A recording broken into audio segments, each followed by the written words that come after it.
देखो बड़ बाटी बसा धीरे धीरे धीरे धीरे धीरे धीरे फुटुची फुटी फुटी फुटी फुटी जिते तार फाइनल स्टेज आसीज से मुझे फोटो उठेकी पठेबी।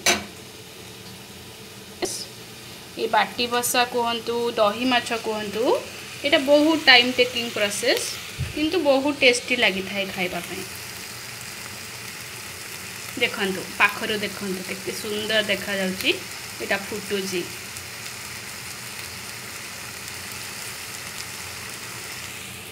दही माछ को भी करवा देखंतु पाखरु केते सुंदर देखा जाउची। ये मतल फिश को मु तावा फ्राई करी केते बढ़िया लगुची देखिले पाटिरु लाड़ बड़ुची। आमा मते कहला कहली फास्ट टाइम मुझे माछ नौ नथिली मते कहला आमा ये बागुंटे कहले बागुंटे माने ये भल माने यहाँ भल नियंतु तापरठू मुझे माछ किणुची ता पाखरु। ये बहुत प्रकार माछ मिले करीमीन माछ आम ओडिशा रे जान नथिबा किंतु ये माछटा बहुत बढ़िया। तापरे आ गोटे सेपला माने कहंती चेपलानी चेपलानी चेपला कहीकि माने डाकु थांती सेटा भी बहुत बढ़िया लगे।